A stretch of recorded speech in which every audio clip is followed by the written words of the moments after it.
Depuis un mois, Jean-Hugues, ce célibataire de 39 ans, cherche un studio à louer dans ce quartier populaire de Paris. Mais à chaque fois qu'il vient visiter, il tombe immanquablement sur une file d'attente. Ça vous surprend là? Pas trop, non. Pourquoi? Quand je vois le nombre de personnes qui recherchent en ce moment des appartements, j'ai des propriétaires, des fois, quand ils me contactent, ils disent qu'ils ont plus de 300 mails ou 300 coups de téléphone. À chaque fois, ça se bouscule. Mais Jean-Hugues doit trouver son studio au plus vite. Professeur de BTS, il vient d'accepter un poste dans un lycée tout proche. Il va falloir convaincre la propriétaire qui les accueille.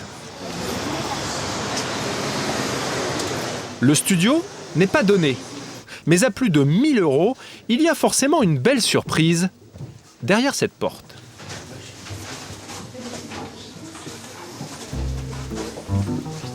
Seulement, à peine entré, il faut vite déchanter.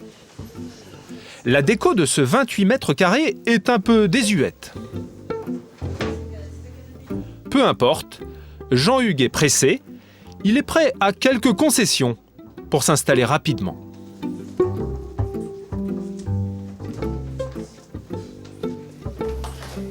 Et vous le louez avec les meubles?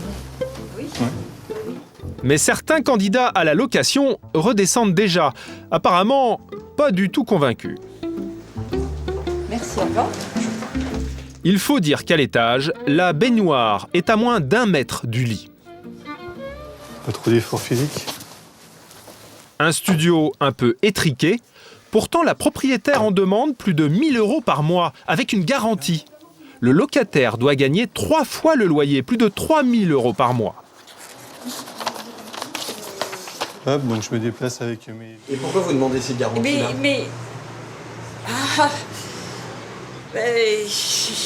Donnez des choses en location, vous verrez ce que c'est. Vous verrez pourquoi on demande. Je me déplace avec mes... 3 000 € par mois, c'est ce que gagne Jean-Hugues, un bon salaire. Mais pour avoir toutes ses chances, il a quand même pris ce gros dossier. Car dernièrement, un propriétaire a exigé une caution surprenante, celle de son père, un retraité. Pourtant, Jean-Hugues est fonctionnaire avec la garantie de l'emploi. Et ma carte d'identité. J'ai 39 ans. Et demander encore à mon père, sachant que j'ai quand même un salaire qui est relativement conséquent. Donc demander encore à mon père qu'il se porte garant pour une location, ouais, ça me paraît aberrant. Merci beaucoup. Je vous en prie, au revoir. Jean-Hugues a besoin de réfléchir, car ce petit studio à 1 000 € est tout de même un peu cher. Pour ne pas se ruiner, il envisage déjà de chercher un logement plus loin, en banlieue. C'est la nouvelle donne dans l'immobilier. 10 millions de Français galèrent pour se loger. Souvent pas assez riches pour devenir propriétaires, ils doivent courir les annonces pour trouver une location correcte. Des particuliers mis à l'écart par une incroyable flambée des prix. De la Côte d'Azur à Lyon, en passant par Bordeaux, l'immobilier a plus que doublé en 10 ans. La pierre, au moment où la bourse s'effondre, reste pour beaucoup d'épargnants la dernière valeur refuge, au même titre que l'or. Résultat, pour acheter un appartement familial à Paris, par exemple, il faut compter parfois plus de 2 millions d'euros. Et pour ceux qui louent, c'est jusqu'à 700 € pour un meublé de 9 mètres carrés.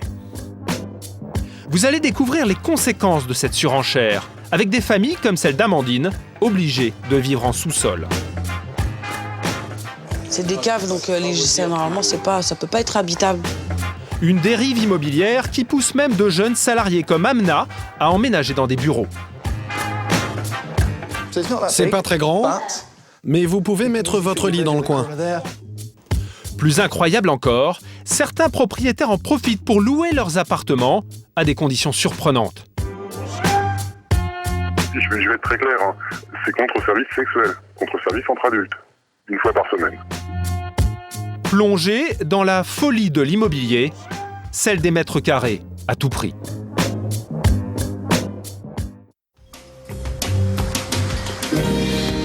Dans cette grande crise du logement, un secteur est souvent accusé de faire flamber les prix, l'immobilier haut de gamme. Inès Fontenot est directrice d'une agence spécialisée dans ce marché. Elle nous a ouvert les portes de cet univers très fermé, réservé à une clientèle richissime. On y trouve des biens d'exception, comme cette maison, nichée à 2 pas de Saint-Germain-des-Prés, en plein cœur de Paris. Le propriétaire, un collectionneur d'art français, la met en vente, 15 millions d'euros. Inès vient s'assurer que tout est en place. Le lendemain, un milliardaire chinois veut la visiter.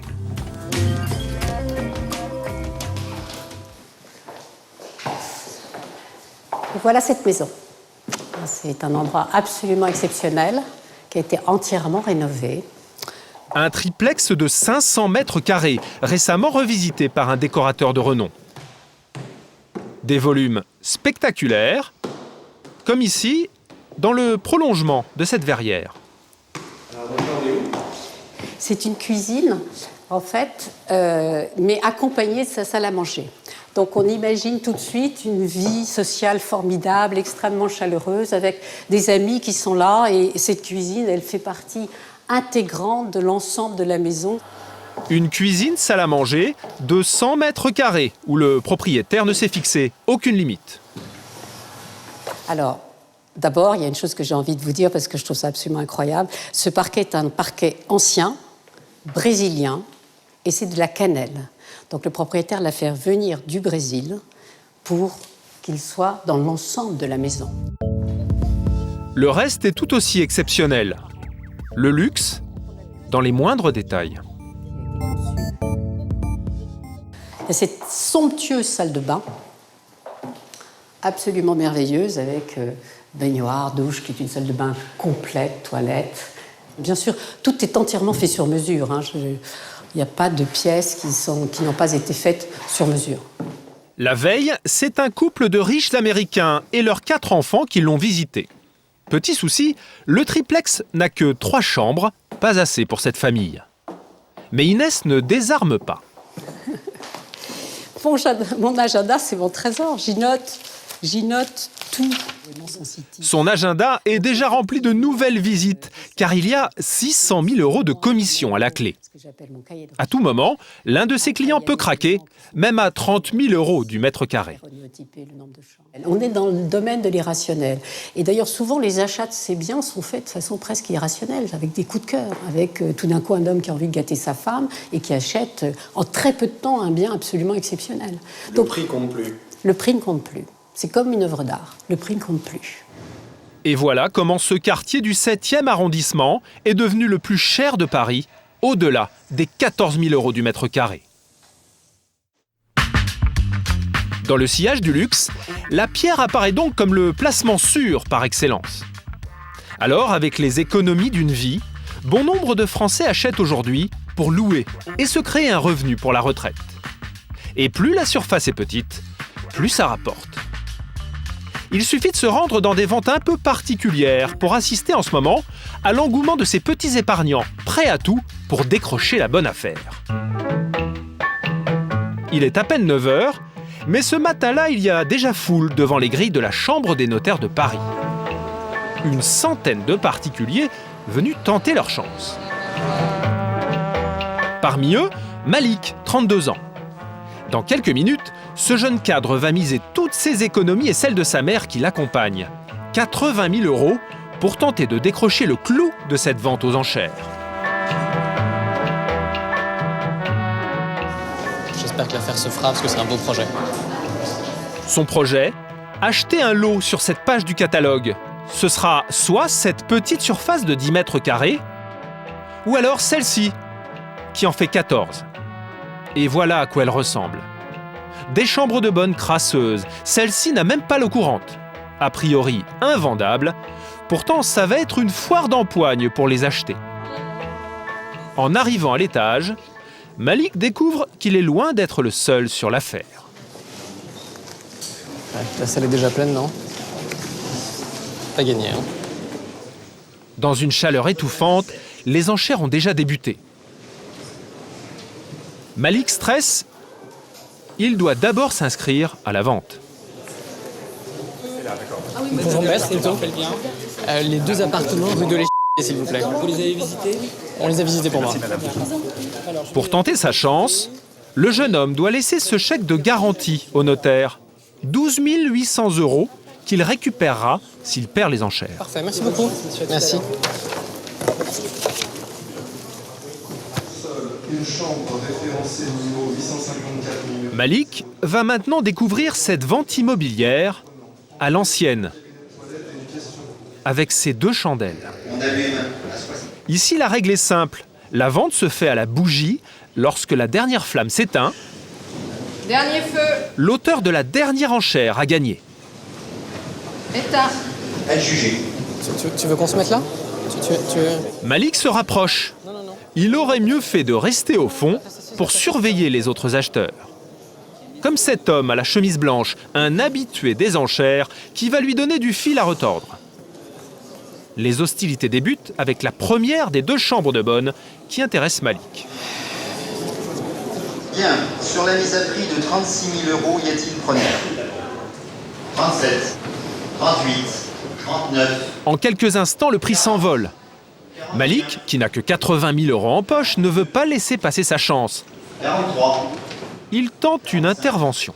72 000, 73 000, Mais aussitôt, une autre enchère rafle la mise. 81 000, 146, adjugé. À 1 000 € près, l'affaire lui passe sous le nez. Au profit de l'homme à la chemise blanche, un fin connaisseur de ce genre d'investissement. Vous en achetez beaucoup, souvent? J'en achète de temps en temps, oui. Il y a un vrai marché pour ces petites surfaces qui sont à moitié... C'est un peu triste, quoi. C'est 6 étages d'escalier de service, c'est pas terrible.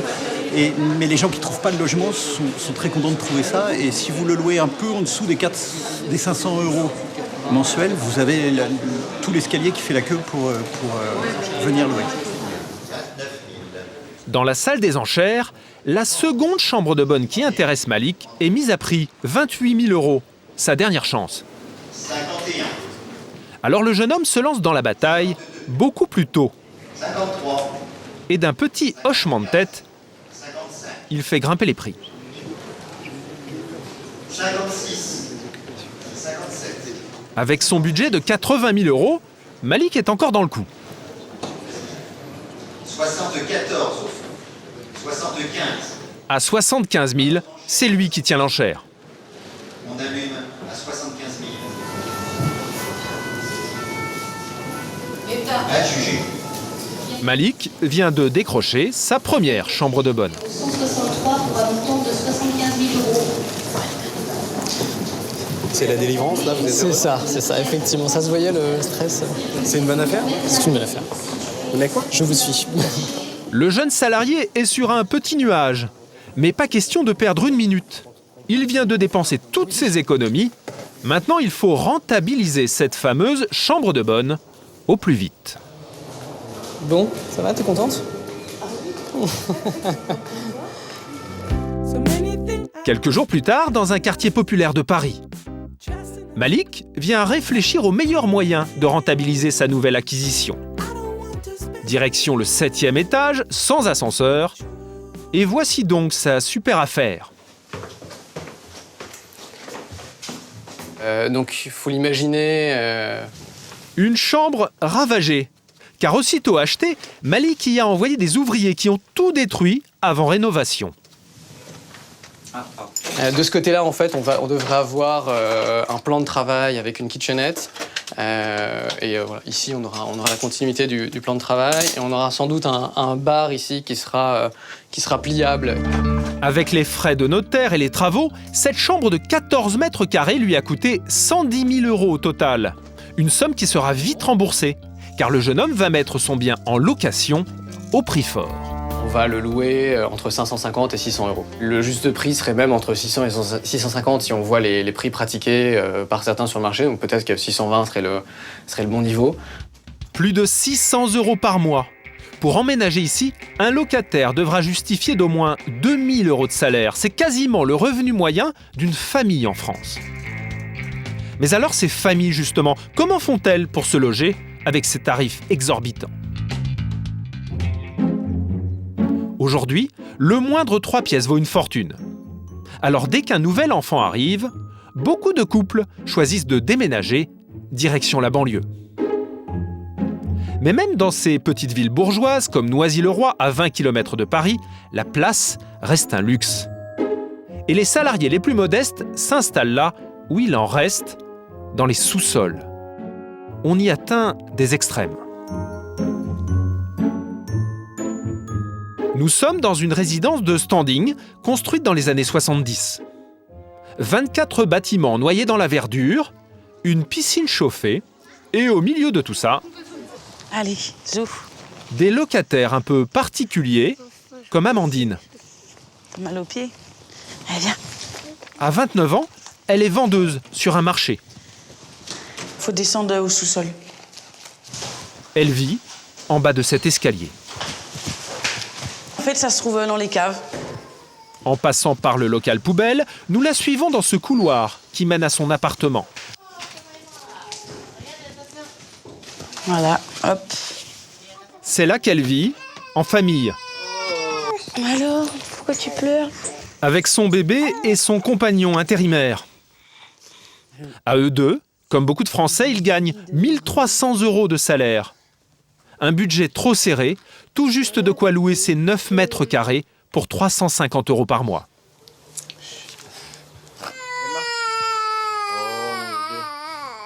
Allez, redonne-moi-le. Voilà. J'ai pas le choix, sinon je vais dehors, donc je préfère rester là en attendant. Amandine réclame un logement social depuis 7 ans, en vain. Pour le moment, elle doit donc se contenter de cette location en sous-sol, avec une petite salle de douche. Mais bricolée à la va-vite, elle est inutilisable. Puis quand je prends ma douche, en fait, je me prends des coups de jus là-dedans, en fait. Comme tout est relié, en plus, la cuisine, tout ça, c'est relié avec la douche, les toilettes, donc je peux pas me servir ni de ma cuisine, rien du tout. Alors, pour tenter de s'en sortir, Amandine a fait appel à des spécialistes qui se battent aux côtés des plus démunis, l'association Droit au logement, le DAL. Bonjour Amandine. Le lendemain matin, 2 de ses meilleurs limiers sont dépêchés sur place pour enquêter. Xavier et Jean vont découvrir stupéfaits que l'immobilier en sous-sol est devenu une habitude dans cette résidence. C'est lequel le tien? Je me rappelle jamais. C'est celui-là. C'est celui-là, voilà. Il y a même tout un étage pour ces chambres de service. Tac, tac, tac, tac, tac. Il y a marqué -1. C'est pas spécifiquement caché en fait. Même pour les gens qui habitent ici, ils doivent tous savoir que oui, il y a des gens qui habitent des revenus modestes, qui habitent en sous-sol, quoi. Manifestement, Amandine n'est pas la seule à vivre sous les beaux appartements en étage. Pour en avoir le cœur net, direction les caves. Immédiatement, un indice attire leur attention. Ah, mais il y a des gens qui habitent là, voilà. Ici, une fête vient d'avoir lieu, pas de réponse. Mais juste en face... Mais il doit pas être là. Non. Donc là, alors apparemment, c'est des douches collectives, là. Ah oui, il y a douche collective apparemment ici. Une douche qui vient d'être utilisée. À mon avis, ils ont pas beaucoup d'équipement. C'est que les caves après. Un peu plus loin, Xavier et Jean tombent sur une dame qui rentre chez elle avec une amie.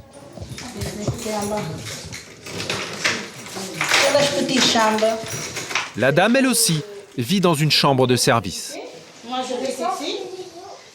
Qu'est-ce qu'on fait? On sort par là ou... Les caves de la résidence accueillent donc des particuliers qui n'ont plus les moyens de se loger ailleurs. Il suffit de taper à n'importe laquelle de ces fenêtres à moitié enterrées pour découvrir des couples ou des familles. Les voisins. Les voisins à côté? Oui, ils sont 4. 4? Et ils ont combien? 9 mètres carrés, pareil? Ils ont pas beaucoup, quoi?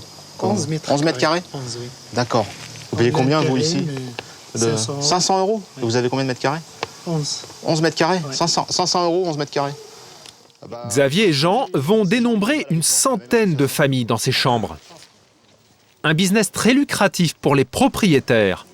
Dans quelques jours, les enquêteurs du DAL vont revenir pour leur demander des comptes. Au revoir. Si les associations sont sur les dents, c'est que le phénomène prend de l'ampleur. Après les toits et les chambres de bonne, la folie de l'immobilier gagne les sous-sols des grandes villes.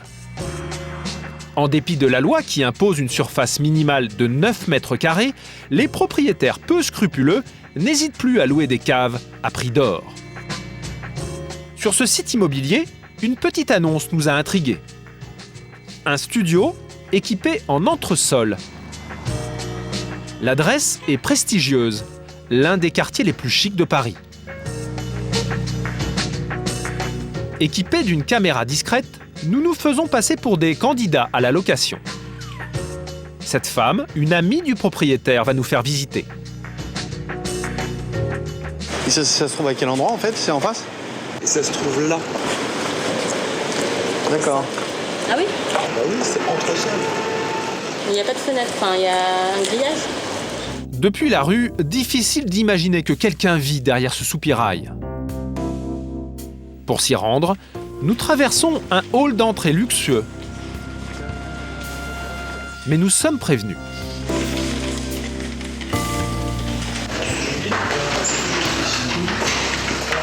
Derrière cette porte, en effet, changement de décor. Nous descendons dans les caves, là où normalement les résidents entreposent leurs bouteilles ou leurs meubles. Pourtant, c'est bien là que cette dame nous fait découvrir le fameux studio.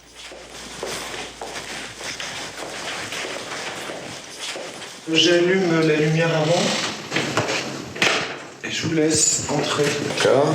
Regardez. Pas facile d'entrer dans cette pièce minuscule.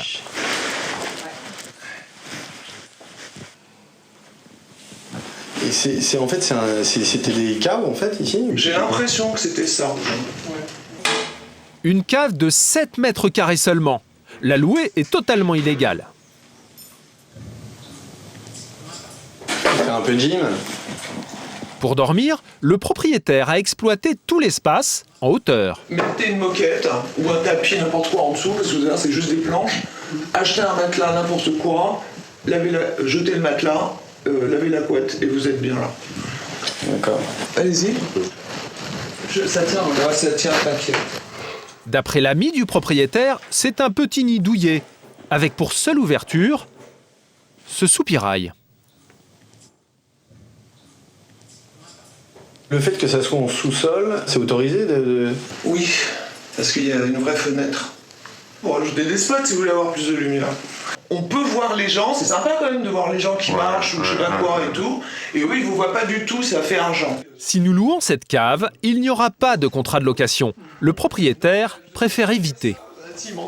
On veut juste qu'il y ait des garanties, jeter un coup d'œil et pas de contrat. C'est-à-dire, en fait, il veut pas que ça soit quelque chose qui soit déclaré. Voilà. C'est pour ça qu'il veut pas de documents. D'accord, et donc il faut le payer en liquide en fait, c'est ça? J'imagine, ouais. Bah, vous voulez dire que c'est de la main à la main, quoi, voilà. Oui. Ouais.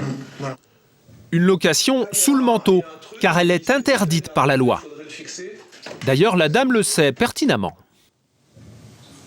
Ça fait 9 mètres carrés, Non, ça fait moins que 9 mètres carrés. Mais sur l'annonce, je pouvais pas mettre 9 mètres carrés, moins de 9 mètres carrés, parce que la loi oblige à ce que ça soit ou 9 mètres carrés ou 20 mètres cubes. Je pense qu'il doit y avoir quelque chose comme 18 mètres cubes et pas 20 mètres cubes. On n'est pas loin, mais... Pour ce logement illégal, le propriétaire demande 500 € par mois. Je vous montre pas l'autre? Et si nous hésitons, il a même aménagé une autre cave, juste à côté. Moi, je trouve qu'ici, on peut circuler. Voilà, on peut aller là, on peut planter des trucs là. Selon l'ami du propriétaire, elle serait plus agréable à vivre. Pourtant, elle ressemble à s'y méprendre à une cellule de prison. Bon, faites ce que vous voulez après. Voilà, vous avez vu? Voilà, ça, étudiant, ça, il y en a partout là. C'est plein de proprios qui ont ménagé ça. Et pour couronner le tout, ces caves à 500 € par mois se loueraient sans aucune difficulté. Bon courage. Donc voilà, il y a tout ça quoi, c'est un petit dimanche. 3 rendez-vous, dont une personne hyper motivée qui m'a dit au téléphone, je vous prends sans le voir. J'ai demandé, monsieur, venez voir, parce que bon, c'est pas non plus le Ritz. Pas le Ritz, mais juste après notre départ, une autre visite commence.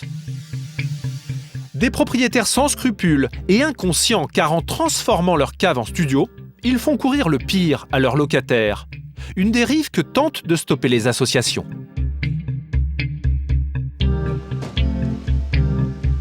Nous retrouvons Xavier et Jean, nos enquêteurs du droit au logement, bien décidés à venir en aide aux habitants des sous-sols de la résidence de Noisy.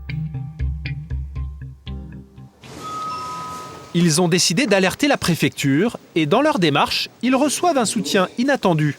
Monsieur Beffara-Udal et Monsieur Lubin. Bonjour. Celui d'Alain Pandolfi, qui habite ici depuis 30 ans. C'est le porte-parole des propriétaires de la résidence. Or, il en a plus qu'assez de ces locations en sous-sol. Car voilà ce qui s'est passé quelques jours plus tôt. La pièce, je sais pas, je veux pas... Tout a brûlé alors à l'intérieur? Vous voyez les dégâts, et vous imaginez ça en pleine nuit par exemple, avec le recul, les appartements au-dessus auraient pu très bien aussi brûler. Le feu, parti d'une chambre en sous-sol, a bien failli détruire tout l'immeuble. Et c'est le deuxième incendie de ce type en 2 ans. Ah oui, effectivement. Le feu, là, il est passé là un moment pour que le bois en arrive à cet état-là. Heureusement pour lui, le locataire s'en est sorti sain et sauf. Une mésaventure qui peut survenir à tout moment.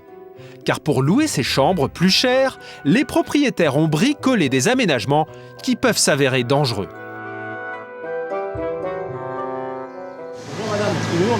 Alain Pandolfi a convoqué l'une de ses propriétaires. Elle possède pas moins de 8 chambres de service. Cette dame, c'est la propriétaire d'Amandine, la jeune mère de famille. Alain Pandolfi visite sa chambre pour la première fois et ce qu'il voit ne lui plaît pas du tout. Ça, voilà. Oui, mais ça, une prise ne pourra pas supporter. Alors en plus, je suis sûr qu'il y a la prise de la plaque à tous les coups, là. La plaque, à chaque fois que je l'allume, par rapport au truc, là, ça saute. Donc j'ai branché la plaque sur le truc. Et puis voilà, j'ai fait... Faut arrêter, Là, faut arrêter. Ouais, mais bon, là, vous avez le feu assuré à un moment ou un autre. Vous dire quand, si c'est demain ou si dans 2 mois, j'en sais rien. Mais ça, vous aurez un jour le feu. Un risque de surcharge électrique. Et il y a aussi la mauvaise ventilation de la pièce. Même en hiver, la famille doit ouvrir la fenêtre, car ici, l'air ne circule pas du tout. Il passe uniquement quand vous ouvrez ou fermez la porte. Elle sert à rien, l'aération. C'est clair, c'est qu'il n'y a pas d'air qui passe. Voilà. Donc c'est vraiment, ça, c'est pour la galerie, mais ça sert strictement à rien.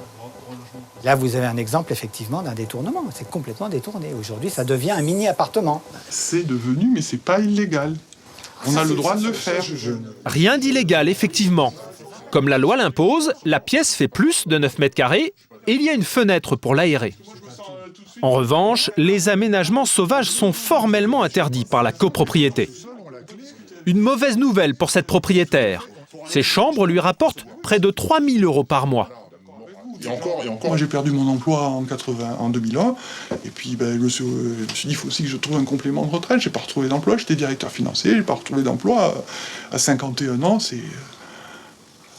Bon, c'est pas une excuse, mais bon, j'ai investi dans d'autres appartements. Xavier et Jean ont donc demandé à la préfecture des Yvelines de trouver une solution de relogement. Mais à ce jour, Amandine et sa petite famille vivent toujours dans ce sous-sol. Des laissés pour compte de la flambée des prix qui gagnent la France, mais aussi toute l'Europe. Le mètre carré vaut 8 000 € à Paris.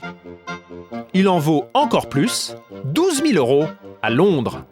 Alors, chacun cherche des solutions pour louer moins cher. Or, en ce moment, dans toutes ces grandes villes, il y a des mètres carrés vides et surtout très bien placés. Les bureaux. En France, ce sont des étages entiers qui cherchent preneurs, trop cher pour les entreprises parties elles aussi en banlieue. Des bureaux que certaines agences peuvent désormais louer comme appartements. Le gouvernement vient en effet d'autoriser ces locations d'un nouveau genre, à titre expérimental. Une tendance qui nous vient d'Angleterre et qui cartonne déjà là-bas, car elle permet de louer pour 4 fois moins cher. Un quartier en plein cœur de Londres. Amna, 21 ans, scrute les vitrines des agences immobilières. Elle vient de trouver un emploi et recherche son premier appartement.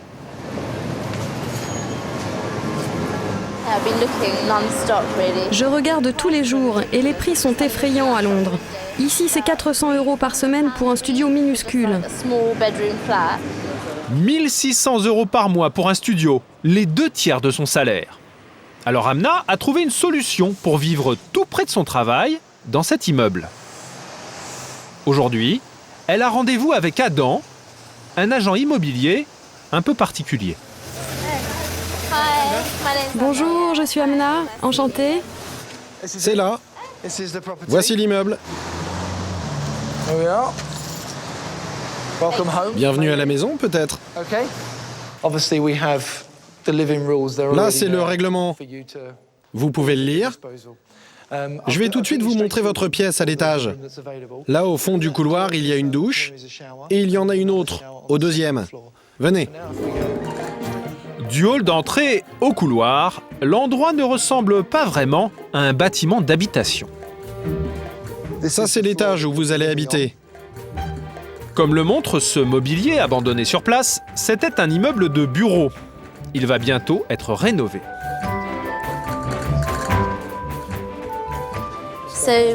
Ça, on peut l'utiliser? Oui, tant que ça reste dans l'immeuble, vous pouvez utiliser tout ce que vous trouvez ici. Vous pouvez tout déplacer et profiter de cet immense espace. Une dizaine de colocataires y ont déjà pris leur quartier. Un univers étrange qui ressemble un peu à un squat où Amna va bientôt vivre. Et voilà sa chambre.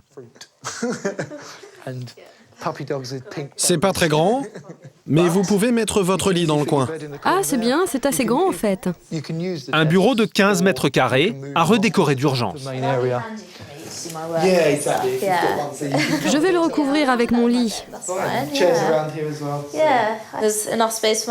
Je pense que je vais mettre mon lit là. C'est bien, il y a un bureau et une chaise. Ça va me servir. Je vais mettre des affiches et des photos de mes amis pour me sentir chez moi. J'aime bien cet espace. Amna a tellement de mal à trouver un appartement en centre-ville qu'elle ne voit ici que des avantages. Malgré cette vue imprenable sur l'open space et l'absence de lumière naturelle.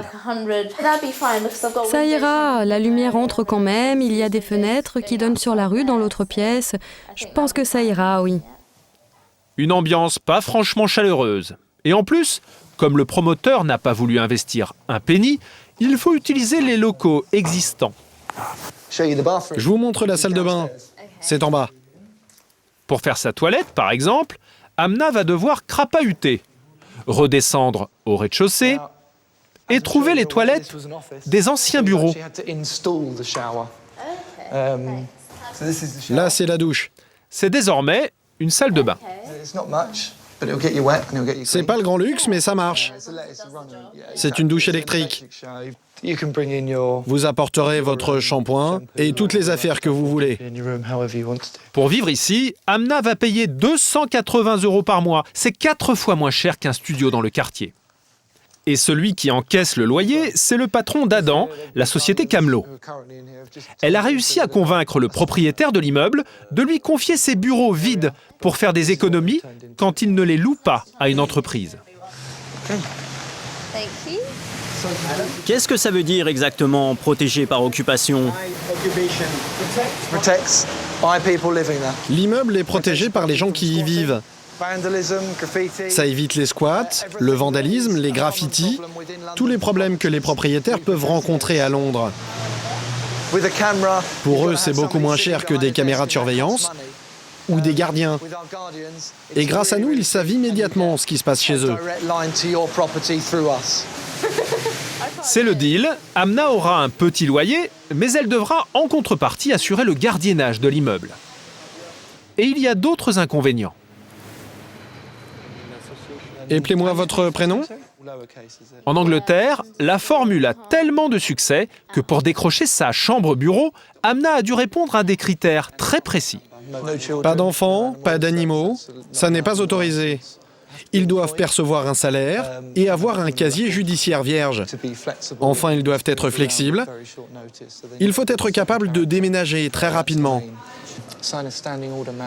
Son contrat de location dure 3 mois minimum, mais ensuite, il est révocable à tout moment. Les appartements bureaux un phénomène qui prend de l'ampleur à Londres, car ils permettent aussi à des amateurs d'espaces atypiques de tomber parfois sur de vrais petits bijoux en location. Dans le sud de la ville, nous avons rencontré Jérémy, 25 ans, étudiant en photographie. Il y a 1 an, avec 5 colocataires, il a emménagé dans cette ancienne banque.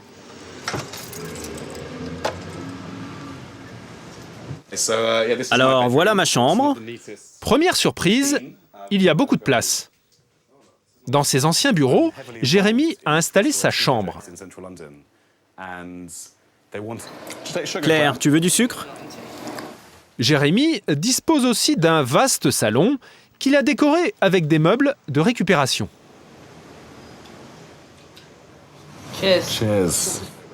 Mais c'est en découvrant la salle des coffres sous son salon que Jérémy a compris tout l'avantage de vivre ici pour seulement 300 € par mois.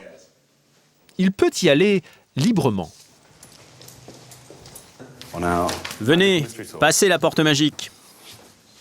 Des sas de sécurité, des volets roulants et des portes blindées. Le jour de son arrivée, Jérémy et ses colocataires ont découvert cet ancien dépôt d'or de la banque, exactement l'espace dont ils rêvaient. Ici, il y a 4 coffres forts. Et voilà le plus beau.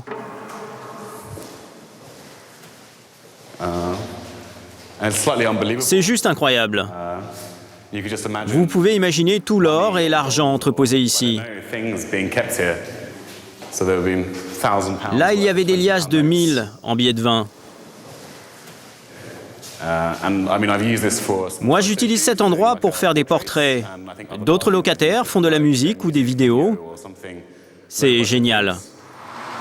Jérémy profite enfin d'un petit plus qui n'a pas de prix.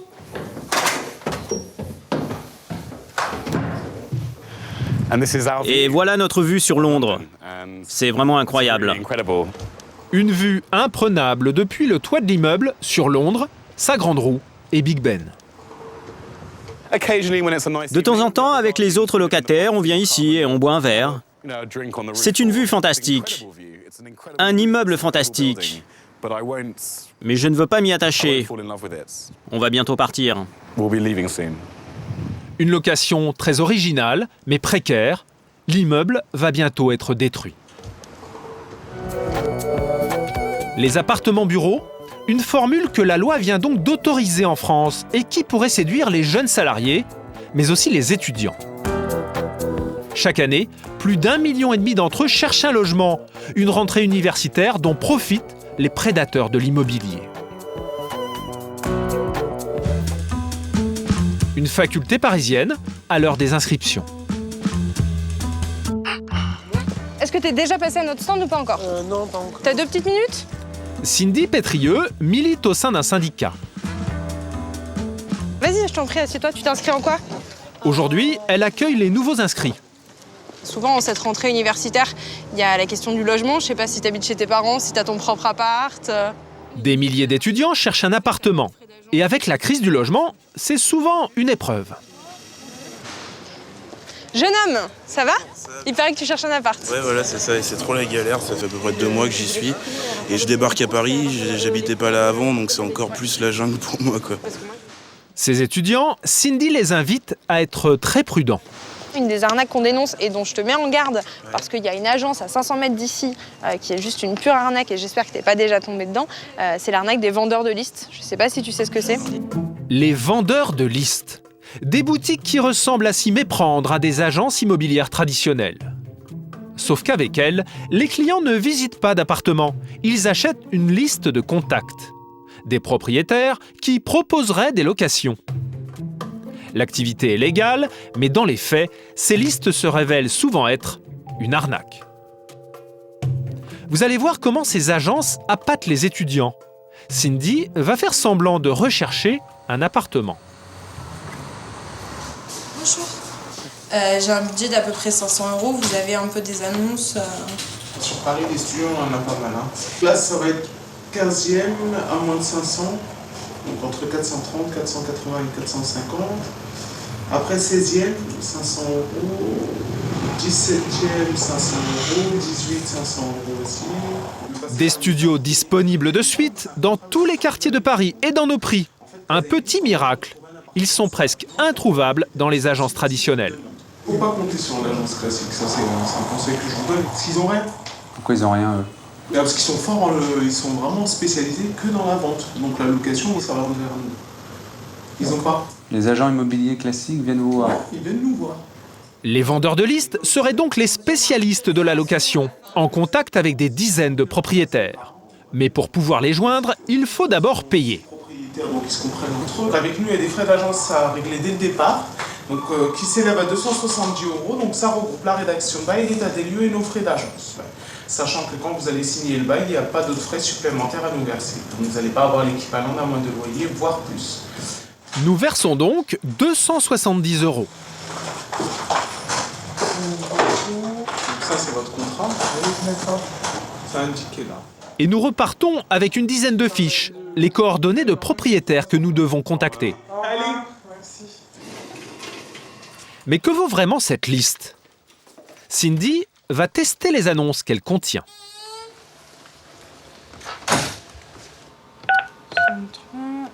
Premier numéro. Le numéro que vous avez demandé n'est pas accessible. Votre appel ne peut aboutir. Et premier échec. Pas de propriétaire, pas d'appartement. Voilà. Deuxième appel. Et là encore, mauvaise surprise. Allô? Oui, bonjour madame. Je vous appelle concernant un studio de 15 mètres carrés que vous louez dans le 14e arrondissement. Je voulais savoir si... Il est déjà loué en fait. D'accord, il est loué. Voilà, bonne chance. Merci. Au revoir. Ces appartements sont pourtant censés être disponibles immédiatement. Et ça va être le même scénario pour les 4 annonces suivantes. Et c'est justement en discutant avec une propriétaire que l'on découvre l'arnaque. Ces studios, nous aurions pu les trouver sur des sites d'annonces gratuits.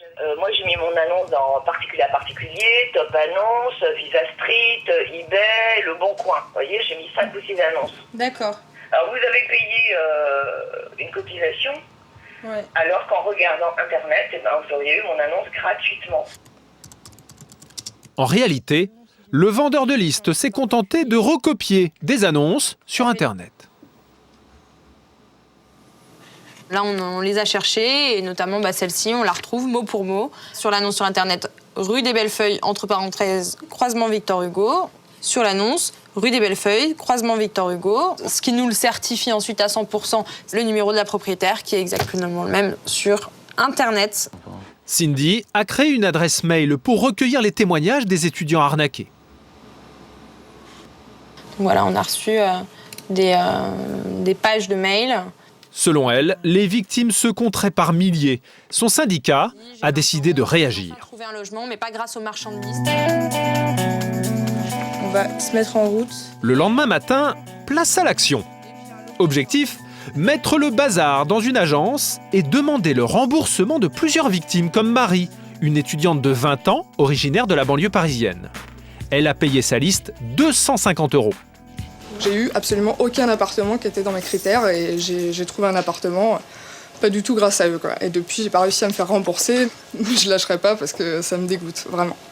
Et vous espérez être remboursé aujourd'hui? Oui. Cindy aussi a bon espoir. On y va? Car aujourd'hui, la loi est avec eux.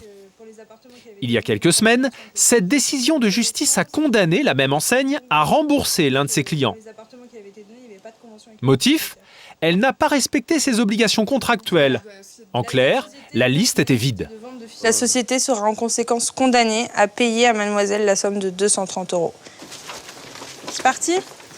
Cindy veut mettre ce jugement sous le nez du vendeur de liste. Et même s'ils ne sont qu'une poignée, ces étudiants ne manquent pas d'idées pour casser ce genre de business. Un peu de stress. Bon, c'est ouvert. Jusque-là, tout va bien. Un logement, pas d'hélice. Un appart, pas d'arnaque. Un logement, pas d'hélice. Un appart, pas d'arnaque. Cindy veut prendre rendez-vous avec la directrice de l'agence. Mais l'employé refuse et appelle la police. Oui, bonjour madame. J'ai un petit souci, j'ai des manifestants à l'intérieur de mon agence. Donc voilà. Bonjour monsieur. Bonjour. On veut un rendez-vous avec la responsable et madame ne veut pas nous donner de rendez-vous avec la responsable. Surprise, la police se met du côté des manifestants. Elle demande à l'employé de l'agence d'appeler sa directrice. Bizarrement, quand c'est la police qui le demande, sa patronne est joignable. Oui, allô? Oui. Venez, mais venez, on vous attend en fait, madame. On vous attend. La discussion est impossible. Marie va devoir aller jusqu'au procès et c'est justement ce qu'elle redoutait. Le procès, toutes les démarches que j'ai faites, au final, vont me coûter quasiment aussi cher que ce que j'ai payé. Et si je gagne, je serai remboursée.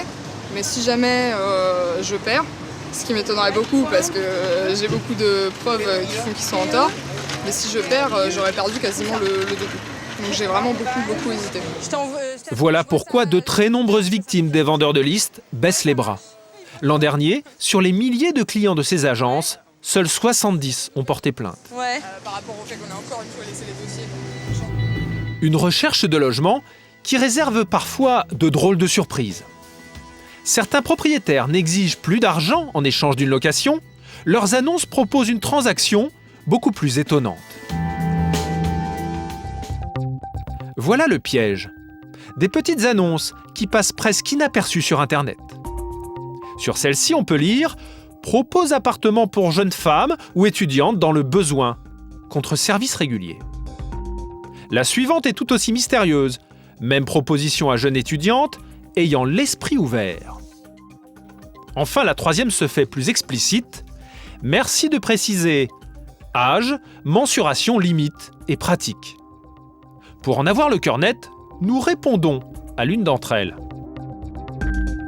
Et très rapidement, son auteur nous communique un numéro de téléphone. À ce moment-là, ce que nous entendons nous laisse sans voix. Je vais être très clair, hein. C'est contre service sexuel, contre service entre adultes. Ça veut dire que l'appartement serait gratuit? Oui. Un appartement gratuit contre des relations sexuelles. Une proposition incroyable que ce propriétaire nous fait le plus naturellement du monde. Pas de déviant, pas de euro, pas de scato, pas de trucs complètement à louche, protégés bien entendu, une fois par semaine. Imaginons une semaine, c'est pas possible pour diverses raisons, la semaine d'après on se voit 2 fois. Je dirais à partir de 2 fois sur un mois, ça devient une vraie problématique. Les termes du contrat ne sont plus respectés. La conversation se termine sur une question essentielle. Merci, au revoir. Par contre, excuse-moi. Dites-moi. Oui. Juste, si vous aviez une photo, je suis preneur. Nous avons voulu savoir à quoi ressemblaient ces hommes qui profitent ainsi de la crise du logement. Nous donnons rendez-vous à un autre propriétaire qui a lui aussi passé une annonce sur Internet.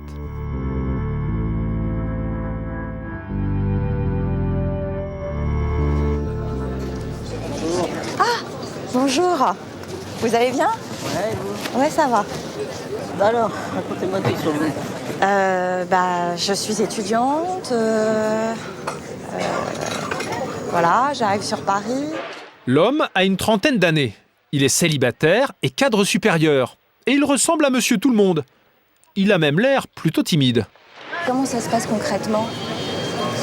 On se met d'accord sur un nombre de relations. Je suis vraiment très mal à l'aise pour parler de ça. Pourquoi? Je sais pas, c'est pas évident d'aborder ce sujet, mais tu vois, sans l'aborder trop... Mais en le poussant un peu, il propose une chambre dans son appartement contre des relations sexuelles. Et voilà comment il a eu l'idée de cette incroyable colocation. En gros, c'était... J'avais lu ça dans le journal, je me suis dit, tiens, pourquoi pas essayer? Ma copine m'avait lâché à l'époque.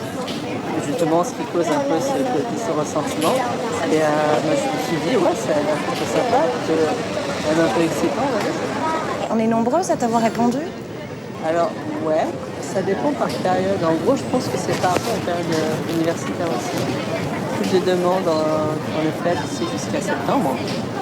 Les jeunes femmes sont donc sa principale cible. Et l'homme admet en avoir déjà attrapé 2 dans ses filets. Sa proposition fait froid dans le dos. Mais que risque-t-il au regard de la loi? Nous avons posé la question à un juge d'instruction, Virginie Duval de l'Union syndicale des magistrats. Et devant ces images, elle est sidérée.